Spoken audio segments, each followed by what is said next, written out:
नमस्ते। Solid facts with Hemant अत्री में आप सबका स्वागत। जैसा आप देख रहे हैं हेमंत सर हमारे साथ मौजूद है। बहुत स्वागत सर। सर बाकी सब कुछ तो ठीक है, अब निशाने पर सीधे जो है वो जुडिशरी आ गई है। निशिकांत दुबे का बयान तो मुझे लगता है सबको याद होगा। साफ तौर पे उन्होंने कहा कि इस देश में गृह युद्ध कराने के लिए सुप्रीम कोर्ट जिम्मेदार है, तत्कालीन सीजेआई संजीव खन्ना जिम्मेदार है। वहां तक ठीक। उसके बाद धनखड़ साहब जिस तरीके से बैटिंग करने उतरे थे वो दृश्य भी याद होगा। इतना ही नहीं है, ये तो जुडिशरी की बात हो गई। अभी संविधान को लेकर के जिस तरीके की एक कोशिश लगातार चल रही है, 400 सीटें मांगी गई कि संविधान बदला जा सके। बहुत जो है इसको लेके खूब हो हल्ला मचा, विपक्ष ने मुद्दा बनाया। फिर फाइनली मोदी जी ने आकर के संविधान के आगे वो नतमस्तक होते हुए दिखाई दे गए, नतमस्तक हुए, सर झुकाया उन्होंने, इत्यादि इत्यादि। जो वो करते हैं वो तो खैर उनका अपना हिसाब किताब है। अब उसके बाद जो है विवेक देवराय साहब अब तो रहे नहीं। उन्होंने एक संविधान बदले जाने की किस तरीके से एक वो कायदे से कहा जाए तो एक प्रस्ताव देश के सामने रख दिया था कि क्यों जरूरी है, अपने एक लेख के माध्यम से।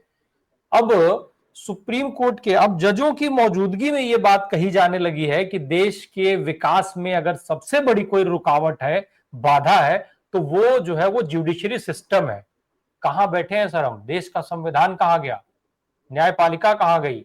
ये हो क्या रहा है? खुद मोदी जी भी कह दिया, मोदी जी ने भी ये बात कह दी गुजरात के अपने इसी दौरे में कि ये बदलाव का समय है और कानून जो है वो बदला जाना चाहिए। यानी संविधान के बाद अब कानून का नंबर आया। संविधान में सब संशोधन बदल दो, जो कानून है उनको खत्म कर दो, नया संविधान लाओ, नया कानून लाओ, नया विधान लाओ, अपने तरीके से देश चलाओ। एक तरफ राहुल गांधी वोट चोरी का जो है वो गीत गा रहे हैं, और दूसरी तरफ यहाँ तो वोट चोरी से आगे बढ़ करके भाजपा, नरेंद्र मोदी जी और उनका पूरा इकोसिस्टम काम कर रहा है। राम प्रकाश जी नमस्कार, आपको सारे दर्शक साथियों को भी। कुछ दिन पहले आपको याद है अपने नीति आयोग में एक दुर्दांत प्रतिभा होती थी। कल भी उन्होंने ट्वीट किया जो ट्रंप ने H1B वीजा पे किया। उन्होंने क्या कहा था? Too much of democracy. वो मोदी जी के प्रमुख सलाहकार थे, सबसे प्रमुख सलाहकारों में से एक।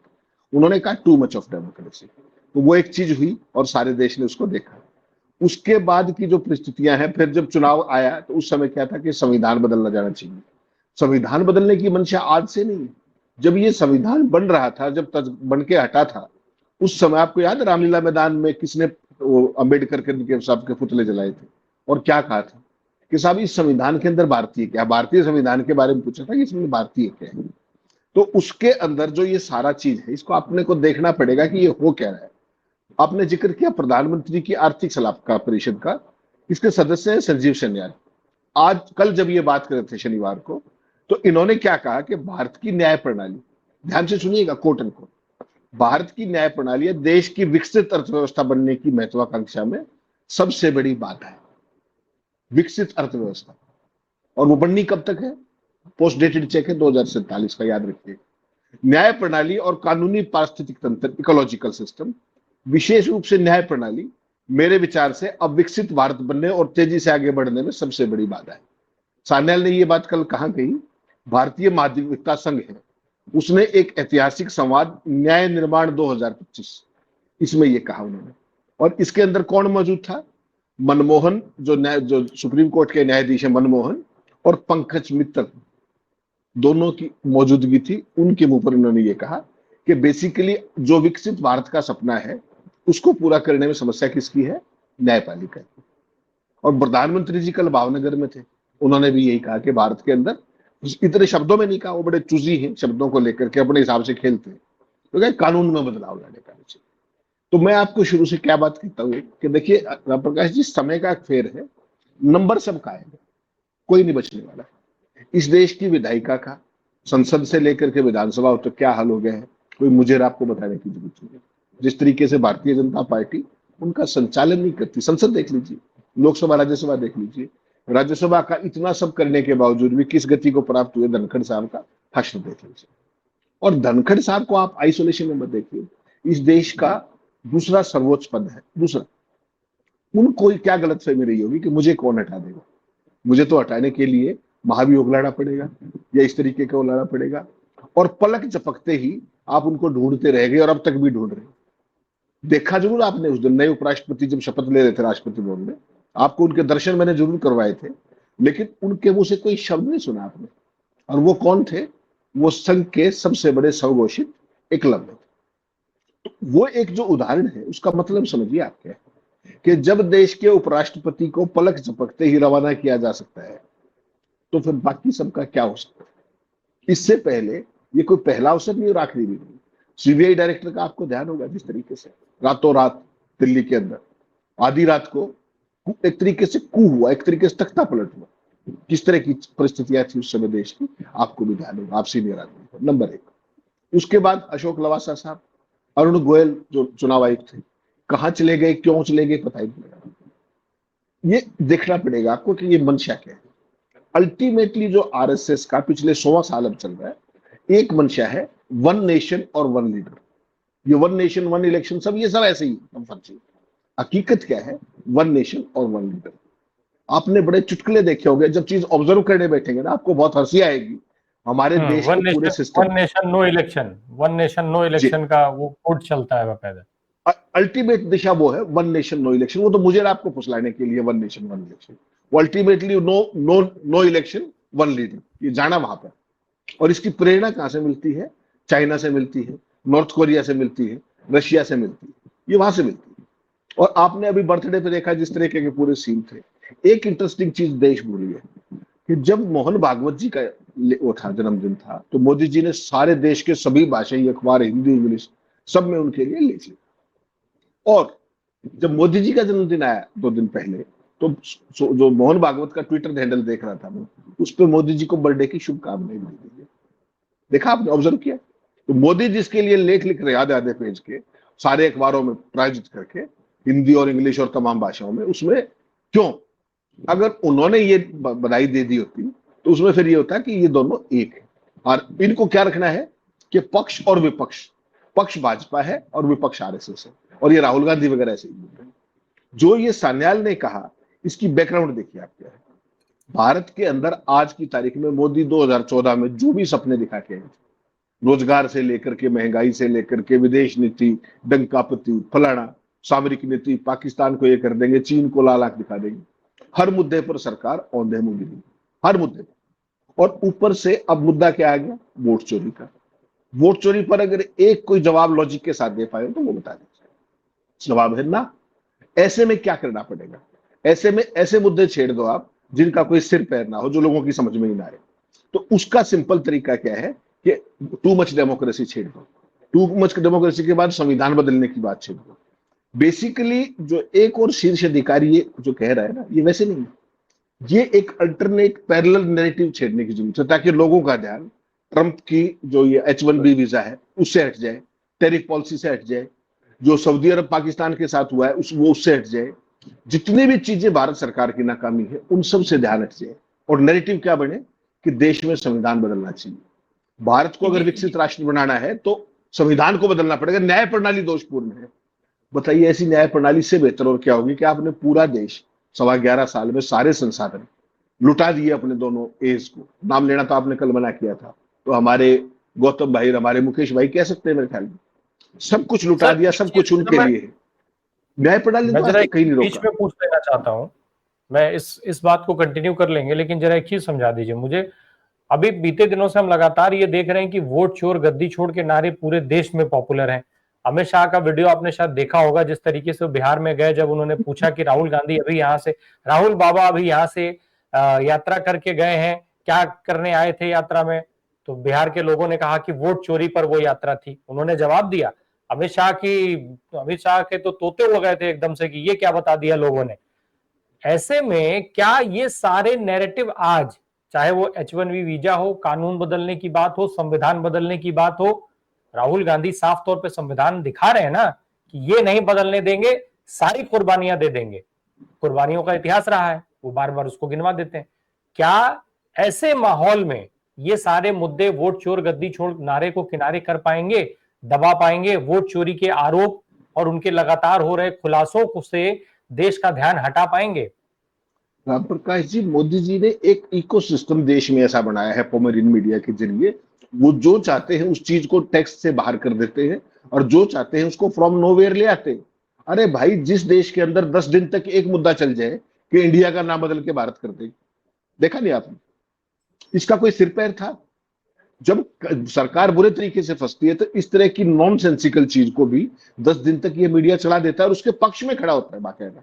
सरकार के नैरेटिव को पैडल नहीं करता, रन करता है day in and day out. ये बात लेकिन और मीडिया की नहीं, आम जनता की है सर। आम जनता नहीं के नहीं बीच में क्या है? मीडिया तो अभी भी आप नेपाल में इतना बड़ा, सर इतना बड़ा कांड हुआ नेपाल में, जब यहाँ लोगों ने सवाल उठाए तो मीडिया ने पैकेज चलाना शुरू किया कि यहाँ ये इसलिए नहीं हो सकता है क्योंकि यहाँ मोदी प्रधानमंत्री हैं। नहीं नहीं राम प्रकाश जी, अपनी नीतिगत विफलताओं को छिपाने के लिए जो एक सिस्टम डेवलप किया जाता है ना, उसके जरिए राज कर रहे हैं। कोई मॉरल अथॉरिटी थोड़ी बची हुई है। जिस तरीके से पूरे देश के अंदर वोट चोरी के आरोप लग रहे, और चुनाव आयोग ये भी नहीं कह पा रहा कि हम जांच ही करा लेंगे। आप वैसे ही कह दीजिए कि हम जांच करा लेंगे, उसकी बजाय आप शिकायतकर्ता को कह रहे हैं कि तुम एफिडेविट दो। और फिर हालत ये होगी कि एक संवैधानिक पद पर बैठा हुआ शर्मनिरपेक्ष व्यक्ति, जो जिसके पूरी एक सम्मान है चुनाव आयोग का, वो ये कहता है कि विपक्ष का नेता 7 दिन में माफी मांगे। ये संवैधानिक पद पर बैठे व्यक्ति की भाषा होती है कि आप उस बात को समझिए कि वो करना क्या चाह रहे हैं, कि सवाल का जवाब ना देना पड़े, सवाल पूछने वाले को एम्बेरेस कर लो, उसको घेर दो। तो उसको नैरेटिव में क्या आया काउंटर में, आपने देखा कि राहुल गांधी मलेशिया में घूम रहे हैं, एक वो देखा आपने। उसके 2 दिन बाद आपने क्या देखा कि सीआरपीएफ ने चिट्ठी लिखी, किसको? खड़गे साहब को। 2 दिन इस पे निकाल दिए। सो हर दिन एक नया सिलेबस ला करके मूल मुद्दे पर बात नहीं करने देना। असली बात यह है सरकार का जो पूरे का पूरा है नीतिगत बदलाव की बात, कि न्याय प्रणाली बीच में विकसित भारत, विश्वगुरु भारत 2047 में बनना है। मैं आपसे एक बात पूछता हूं, आपने कह दिया कि नीतिगत विफलताओं को ऊपर कोई बात नहीं करेंगे। इस सरकार ने जिसको न्यायिक सुधार कहते हैं, उसके लिए आज तक क्या काम किया है? कोई ये बताएगा सरकार ने? आप कह रहे हो कि न्याय प्रणाली आपके रास्ते में बाधित है। आपने अपने प्रवक्ता तक तो हाई कोर्ट्स के अंदर नियुक्त करवा दी। तमिलनाडु के अंदर आपने देखा, महाराष्ट्र के अंदर आपने देखा, जिस तरीके से सुप्रीम कोर्ट की तमाम जो फैसले और तमाम तरह की टिप्पणियां रही, जो अंकल जजेस का मामला है सारा, कि आप एक जो मेरिट पे जो जाना चाह रहा है उसका तो वारंट 3 साल में नहीं होने देंगे। और जो आपकी पसंद का है, सुप्रीम कोर्ट में जिसकी अपॉइंटमेंट चैलेंज हो गई है, उसका 1 घंटे में अपॉइंटमेंट का वारंट निकलता है। सुप्रीम कोर्ट में सुबह 11:15 बजे हियरिंग है और 11 बजे उसको ओथ दिला दी जाती है। ये न्याय प्रणाली में सुधार करेंगे? ये कौन सा विकास करना चाह रहे हैं? इन्होंने जो विकास किया वो तो 2 का किया है। हमारे हमारे गौतम भाई, हमारे मुकेश भाई, इसके अलावा किसी भाई का विकास किया हो, देश का कोई विकास किया हो? पूरी दुनिया के तमाम वाइटल ह्यूमन इंडेक्स के पैरामीटर्स पर 2014 में आप कहां खड़े थे, 2025 में आज कहां खड़े हैं, और 2047 में कहां जाएंगे? कोई रोड मैप है? रोड मैप केवल एक है कि हमारे गौतम भाई दुनिया के सबसे रईस आदमी बनाए जाने हैं। और आपको ध्यान हो तो एक दौर ऐसा आया था, कुछ दिन वो दुनिया के सबसे रईस आदमी रहे, वो इवेल्युएशन के आधार पर। लेकिन उसके बाद जिस तरह की परिस्थितियां हुई वो सब कुछ। तो जब आपका पर्पस क्या है, अल्टीमेटली कहां पहुंचेगा? जो आपने शुरुआत की ना, वन नेशन वन लीडर, तो एक पक्ष है जो आरएसएस की अवधारणा है, और वो नेता भी जो है ना वन नेशन वन लीडर, वो नेता नहीं है, उसको भगवान के रूप में पूजा भी जाना है। ये भी ध्यान रखिएगा, अगला स्टेप वो है, उसको पूजा भी जाना है। उस नेता से कोई सवाल नहीं किया जा रहा है, उस नेता की कोई जवाबदेही नहीं की जानी। ये सारा उस पैकेज का हिस्सा है। और जो सवाल पूछेगा उसको देशद्रोही बता करके उसको सलाखों के पीछे भी भेजना है। ये भी उसी लार्जर प्रोजेक्ट का हिस्सा है। तो सवाल ये है कि आप किसी भी चीज के अंदर किसी भी चीज के अंदर आप कुछ भी करते रहिए, उस मुद्दे को जब आप न्यायिक सुधार की बात करते हो तो आपका विजन क्या है वो तो बता दीजिए। कभी आप किसानों के बिल ले आते हैं ये कह के कि ये मास्टर स्ट्रोक है, आंदोलन होता है तो उसको विड्रॉ कर लेते हैं, वो भी मास्टर स्ट्रोक है। आपने जितने यू टर्न किए देश में आज तक, उसका किसी का कोई लॉजिक था? किसी की कोई रीजनिंग थी? केवल और केवल जो मोदी ने कर दिया वही ठीक है। फिर तो डेमोक्रेसी बचेगी कहां? और वो डेमोक्रेसी नहीं सुहा रही है। राहुल गांधी के और किसी भी वेल मीनिंग आदमी के सवाल नहीं सुहा रहे, इसलिए ये अल्टरनेट नैरेटिव लाए जाते हैं रोज फ्रॉम नोवेयर। मोदी जी का देखिए शौक क्या है, मोदी जी को बन ठन के रहना है, रोड शो करने हैं, भाषण देने हैं, टेलीप्रॉम्प्टर से ज्ञान बगाड़ना है, विदेशों में जाकर ठाके लगाने हैं, नेताओं के गले पड़ना है और सवालों के जवाब नहीं देने हैं। अगर हम इन 11.25 सालों के बाद भी ये नहीं समझ पा रहे हैं तो ये गलती हमारी है। यहाँ पर देश संविधान बदलने की जरूरत नहीं है, कानून बदलने की जरूरत नहीं है, यहाँ पर एक बहुत गंभीर लीडरशिप बदलने की जरूरत है। और चूंकि राहुल गांधी तो चुनौती हमारे आपके हिसाब से ना, ये तो हमारे आपके हिसाब से या देश की बहुसंख्यक जनता के हिसाब से 37% आबादी वोटर के हिसाब से अगर हम देखें मतदाता के लिहाज से, तो 37% मतदाताओं को छोड़ करके बाकी जो मतदाता है उनके लिहाज से ये जरूरी है कि लीडरशिप परिवर्तन हो। लेकिन भाजपा के लिहाज से जो जरूरी है, सत्ता में बने रहने के लिए, अपने हिसाब से सत्ता चलाने के लिए, अपने हिसाब से देश चलाने के लिए, A1 A2 को हर तरीके से फायदे पहुंचाने के लिए, आखिर जरूरी है ना कि जुडिशरी सिस्टम पे कब्जा हो। क्या ये जो संजीव सान्याल का बयान है, इसको भी हम जगदीप धनखड़ साहब और निशिकांत दुबे के बयान के ही क्रम में जोड़ करके देखें कि वो जुडिशरी सिस्टम में जिस बदलाव या जिस कब्जे की बात करना चाहते थे या जो कब्जा चाहते हैं, उसी को आगे बढ़ा रहे हैं सान्याल, और उसको कहीं ना कहीं मजबूत कर रहे हैं कि आज नहीं तो कल मोदी की सरकार इस पूरे सिस्टम को चेंज जरूर करेगी। एक उदाहरण महाराष्ट्र के हाईकोर्ट में दिखा भी, जब वो अपने प्रवक्ता को लेकर के आ रहे थे, या कुछ ऐसे आवेदन जिसके बारे में आपने भी बात की थी, ऐसे ऐसे जज बनाए जा रहे हैं जो किस किस सन में जाकर के सीजीआई बनेंगे ताकि सिस्टम अपने कब्जे में रहे। नहीं राम प्रकाश जी, इसी को समझने की जरूरत है। बस ये जो बिल्डअप है ना, आप समझिए, जो ये श्रीमान सान्याल साहब कह रहे हैं ना, ये वुड बी धनखड़ है। बस इन्होंने अपने आप को घोषित नहीं किया है कि मैं आरएसएस का एकलव्य हूं, और ऐसे इनके पास तमाम ऐसे एकलव्य, अमिताभ कांत क्या थे, कहने के तो ब्यूरोक्रेट थे, नीति आयोग के सीईओ थे, और वो भला आदमी इतने साल तक नीति आयोग में रहने के बाद उसको आज याद आया कि जो ये ब्रेन ड्रेन था, जो अमेरिका के अंदर लाखों बच्चे हमारे काम कर रहे थे, वो भारत में आएंगे तो बहुत अच्छा हो जाएगा। तो तुमने पहले रोकने के लिए क्या किया भाई? रिसर्च का जो सारे का सारा सिस्टम था, उसको क्यों नहीं पुख्ता किया? उसका बजट क्यों नहीं बढ़ाया? भारत में अपॉर्चुनिटीज क्यों नहीं बढ़ाई? मेक इन इंडिया के नाम पर आपने असेंबल इन इंडिया क्यों किया?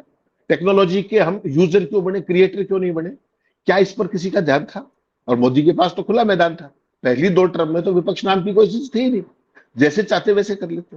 तो जब आपके पास सफलता के नाम पर केवल लफाची और नाकामियों का पूरा एक बंडल हो, तो तब इस तरह की लफाची करते हैं। आपने कहा न्याय प्रणाली, देखिए न्याय प्रणाली का राम प्रकाश जी संचालन कौन करता है? जजेस करते हैं ना।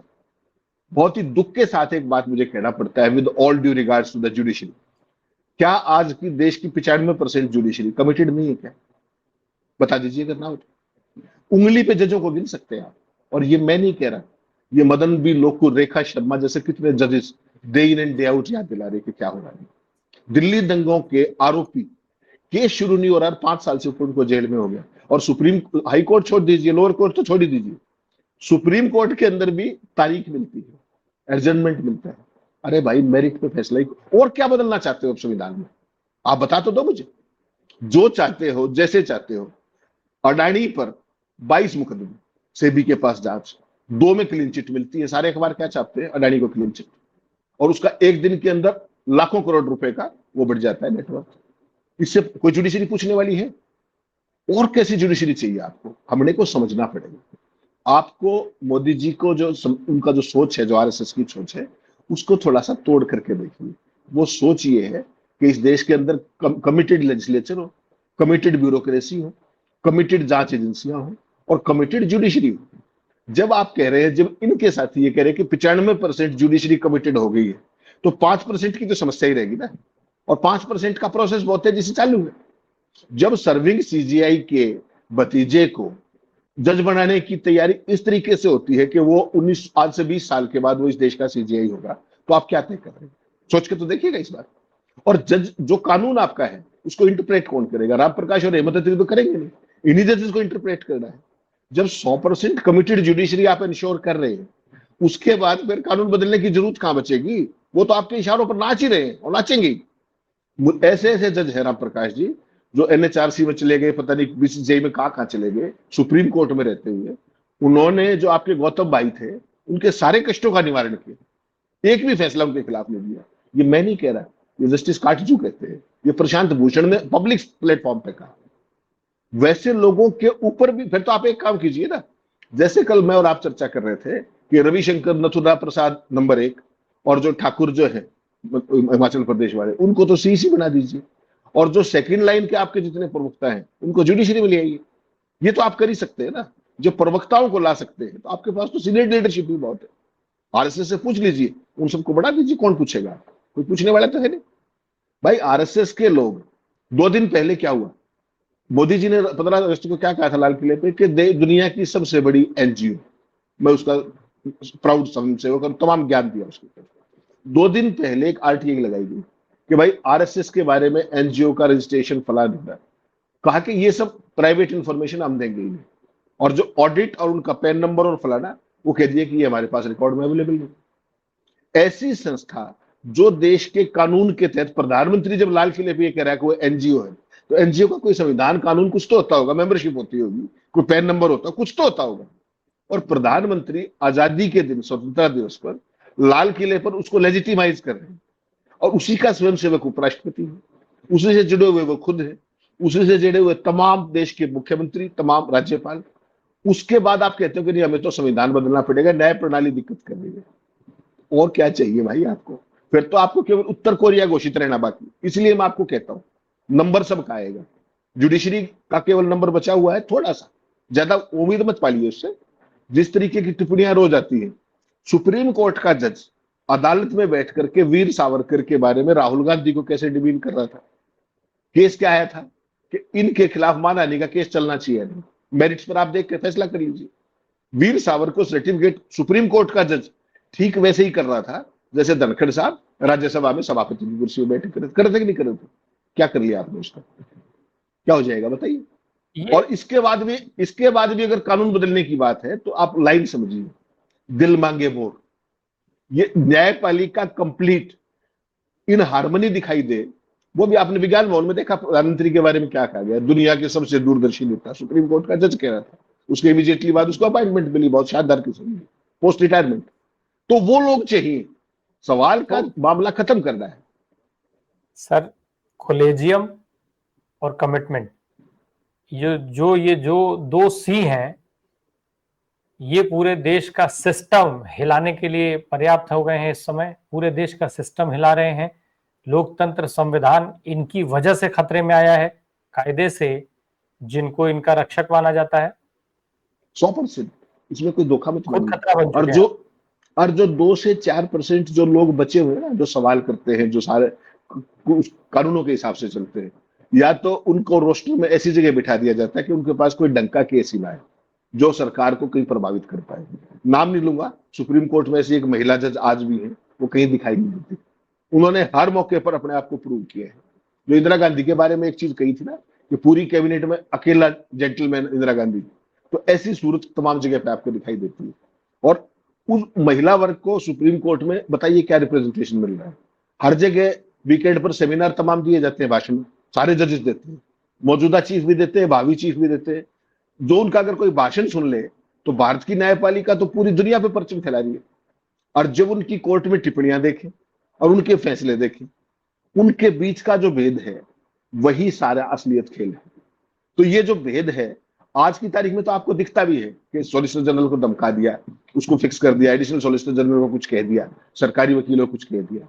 ये जो चाहते हैं वो ये है कि जैसे मीडिया करता है कि मीडिया के अंदर कोई सवाल छोड़ा ही नहीं, उस टाइप की एजेंसियां पालतू बना दी गई। वैसा काम जुडिशरी के साथ करना चाहते हैं, इसलिए जुडिशरी बाधा है विश्वगुरु बनने में। वरना तो आप ये बताइए ना, सब कुछ लुटा दिया गौतम भाई को, सब कुछ लुटा दिया। उनके खिलाफ कौन सा फैसला है आज तक, कौन सी अदालत में? नाम बता दीजिए मुझे एक का, 11.25 साल में।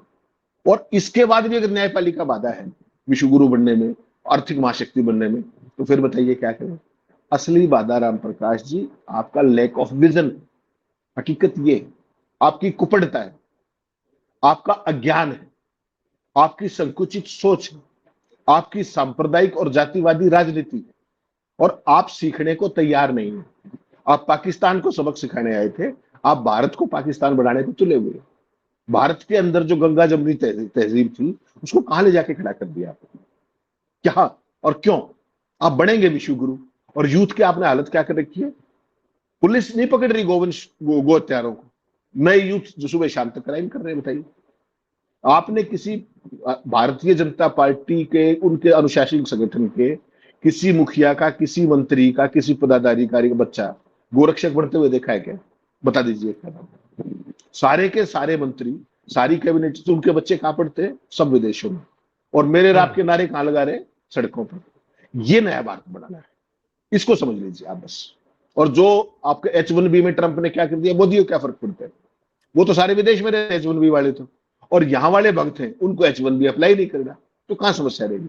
तो इसलिए मोदी जी के सिलेबस में नहीं है। अभी तक ये लोग 4 दिन हो गए, पाकिस्तान और सऊदी अरब के बीच में जो सामरिक समझौता हुआ है उसकी स्टडी कर रहे हैं भाई, बताइए। इतना बड़ा विदेश मंत्रालय, लेजर आइड जयशंकर कहाँ है? कोई शब्द सुनाओ आपने? तो पूरे का पूरा जो सिस्टम था देश का, वो एक इंडिविजुअल सेंट्रिक कर दिया गया कि वो जो कह दे वो सही। मोदी जी के शक से और नक्शे शिक तक एक चीज दिखाइए मुझे जो स्वदेशी यूज करते हो। कल भावनगर में 35 मिनट के भाषण में क्या कह रहे थे वो? केवल एक कष्ट है कि वो दूसरे देशों पर निर्भरता। वो किसने करी? 11.25 साल से आप मेक इन इंडिया का बात कर रहे हैं ना, आपने असेंबल इन इंडिया के अलावा भारत में क्या बढ़ा दिया? उसे एक चीज का नाम बता दीजिए, बताइए। डॉक्टर मनमोहन सिंह के समय में चाइना को जो निर्यात था, जितना भी था $14 बिलियन, आज वो घट के 12.25 हो गया। ये है आपका मेक इन इंडिया। चाइना से, ताइवान से, तमाम देशों से स्पेयर पार्ट्स आते हैं। भारत के अंदर एप्पल फोन असेंबल होता है, उसको एक्सपोर्ट किया जाता है, उसमें तमाम तरह की रियायत दी गई।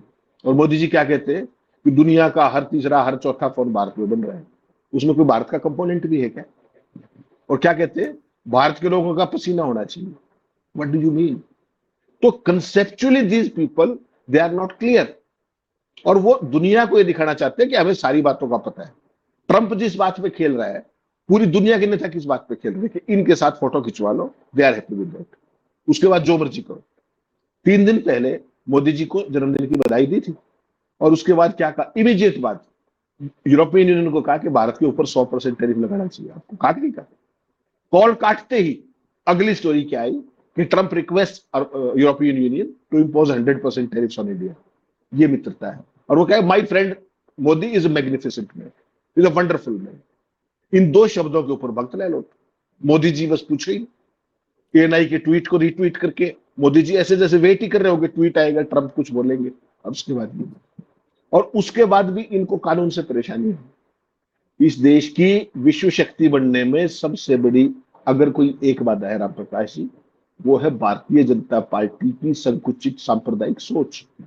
भारत के अंदर वो तमाम संभावनाएं हैं, भारत के यूथ में वो हर चीज है, वो हर लायक लियाकत है। वो जब इतने बड़े बड़े नासा और माइक्रोसॉफ्ट और पता नहीं किस किस कंपनी को चला सकते हैं, वो ऑपरेट कर सकते हैं, उनको लीड कर सकते हैं, तो क्यों नहीं भारत के अंदर? क्यों नहीं? वो आपने 11.25 साल में क्यों नहीं वो माहौल क्रिएट किया? आपने तो कावड़िए पैदा करे, कावड़ियों पे फूल बरसाए। कभी किसी टेक्नोक्रेट का भी सम्मान करते देखा है क्या? कभी किसी आईआईटी के अंदर प्रधानमंत्री को भाषण देते हुए देखा है क्या? इंटरेक्ट करते हुए देखा है क्या? राहुल गांधी करते हैं तो भारत विरोधी। कर लीजिए, क्या करेंगे आप? क्यों? क्योंकि वो सवाल पूछते हैं। ये जो पूरा पूरा जो सीन है, जो बात निशिकांत दुबे ने कही थी, प्रधानमंत्री ने भावनगर में उसी पर एक तरीके से मुहर लगाई है सीधे तौर पे। बस ये था कि दोनों की भाषा की अपनी मर्यादा है, भाषा का थोड़ा अंतर है। प्रधानमंत्री ने प्रधानमंत्री के तरीके से बोला है, और निशिकांत दुबे ने एक ऐसे सांसद के तौर पर जिसको सिर्फ इसी तरीके की लाइन बोलने के लिए भारतीय जनता पार्टी ने रखा हुआ है, खुद का तो कुछ है नहीं, रखा हुआ है। कारपोरेट मीडिया, कारपोरेट का चहेता, एक तरीके से कारपोरेट के लिए काम करने वाला आदमी। क्या शब्द इस्तेमाल होता है वो आप दर्शक खुद कर लें अपने हिसाब से। तो ये सब लोग एक ही फ्लो में बह रहे हैं। लेकिन सवाल ये उठता है कि संविधान पर अगर आपका भरोसा नहीं है, संविधान में लिखे गए नियम कानूनों पर आपका भरोसा नहीं है, तो फिर आप देश चलाएंगे कैसे? फिर ये सर झुकाने के का नाटक जो हर बार करते हैं वो क्यों करते हैं? जी राम प्रकाश जी, जब देश का संविधान बनकर फाइनलाइज हो रहा था और जब ये लोग सारे उसमें रामलीला मैदान में वो पुतले जला रहे थे, सब चला रहे थे, संविधान तो वही है। उसके बाद 10 साल अपने 3 बार प्रधानमंत्री अटल जी भी रह गए, उसके बाद मोदी जी आ गए, मोदी जी की तीसरी टर्म। जिस संविधान में कुछ भी भारतीय नहीं था, मोदी जी ने फिर उस संविधान की शपथ क्यों ली थी? इसका जवाब है किसी संघी के पास? कि जिस संविधान को मानने को तैयार नहीं, उसी के सामने सिर झुकाते हो, उसी संसद के दरवाजे पर मत्था टेकते हो, और उसी संसद के भवन को बदल करके पुराने संसद भवन जहां मत्था टेकता था उसको तो संग्रहालय बना दिया। संग्रहालय का मतलब पता है? जो चीज मौजूद ना हुई हो, अतीत की चीज हो। तो संसद तो किस चीज का प्रतीक है? लोकतंत्र का। जो हमारा जो समय वो था लोकतंत्र का प्रतीक, उसको तो आपने संग्रहालय बना दिया और नया संसद बनाया। तो जहां मत्था टेकते हैं वो समझ लीजिए इसका मतलब क्या होता है। उस भवन पे टेका था तो वो भवन संग्रहालय हो गया, संविधान के सामने मत्था टेका था। इस संविधान की रक्षा करना इस सारे देश के लोगों का काम। बहुत बहुत शुक्रिया सर हमसे बात करने के लिए। Thank you so much.